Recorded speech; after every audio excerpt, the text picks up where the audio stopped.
চলো আজকে তোমাদের সাথে একটা নতুন লোভনীয় রেসিপি শেয়ার করতে চলেছি।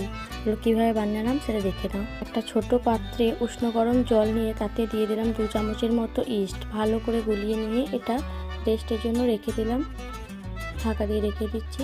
তারপর একটা পাত্রে নিয়ে নিলাম 2 কাপের মতো ময়দা। সেটাতে মধ্যে নুন দিয়ে ভালো করে ভিজিয়ে রেখেছিলাম যে ইস্টটা, সেটা দিয়ে মেখে নিচ্ছি। ভালোভাবে মেখে নিতে হবে। এটা এখানেই সব কিছু যত ভালোভাবে এই ময়দাটা মাখা হবে ততই কিন্তু রুটি বলো বা পরোটা বলো যাই করবে সেটা ভালোভাবে ফুলবে। যাই হোক, আমি একটু তেল দিয়ে আবারও ভালো করে মেখে নিচ্ছি। তোমরা চাইলে এতে বাটারও ব্যবহার করতে পারো। ঢাকা দিয়ে রেখে দিলাম রেস্টে। আর এদিকে যে তরকারিটা বানাবো তার জন্য বাড়িতে দেখছি ক্যাপসিকাম রয়েছে, ওটা দিয়ে বানিয়ে নিচ্ছি। ক্যাপসিকাম আর পেঁয়াজ দিয়ে প্রথমে ক্যাপসিকামটাকে ভালো করে ধুয়ে পরিষ্কার করে কেটে নিচ্ছি। তারপর পেঁয়াজগুলোকে এরকম করে লম্বা লম্বা করে কেটে নিয়েছি।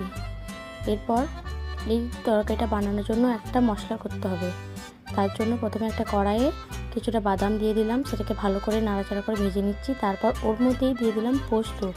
তো আবারও নাড়াচাড়া করে ঠান্ডা হয়ে এদিকে একটা মিহি নয় ঠিক ওই দানা দানা একটা পেস্ট তৈরি করে নিতে হবে। এদিকে ময়দাটাও ফেপে উঠেছে, ওটাকে ভালো করে আবারও মুঠে নিয়ে গোল গোল করে নিচ্ছি, রুটির মতোই গোল গোল করে নিচ্ছি। যাই হোক, চলো এরপর এটাকে কড়াইয়ে সেঁকে নেওয়া যাক। প্রথমে কড়াই চাপিয়ে তার মধ্যে একটু জলের ছিটা দিয়ে দিলাম। তারপর রুটিটাকে দিয়ে ওটাকে উল্টো পাল্টা করে সেঁকে নিচ্ছি। এর মধ্যে বাটার দিয়ে একটু লাল লাল করে ভেজে নামাতেও পারো। আমার কাছে বাটার ছিল না, তাই আমি তেল দিয়েছি, পাম তেল, সাদা তেল দিয়ে আবারও লাল লাল করে ভেজে তুলে নিলাম। দেখো কত সুন্দর হয়েছে। আবার ওই কড়াইয়ের মধ্যে কিছুটা জল দিয়ে আবার একটা দিয়ে দিলাম। এরকম করে আমার সব কটা রুটি পরোটা সেঁকা হয়ে গেছে। এরপর ওই তরকারিটা করে নেওয়ার জন্য কেটে রাখা ক্যাপসিকাম ও পেঁয়াজের মধ্যে দিয়ে দিলাম নুন, হলুদ, লঙ্কার গুঁড়ো আর ওই যে বাদামের পেস্টটা করে রেখেছিলাম ওটা দিয়ে দিলাম।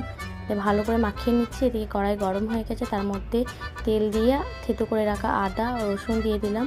ভালো করে নাড়াচাড়া করে নিচ্ছি। একটু ভাজা ভাজা হয়ে আসলে তারপর ওইটা দিয়ে দেবো এবং দিয়ে ভালো করে নাড়াচাড়া করে নিচ্ছি।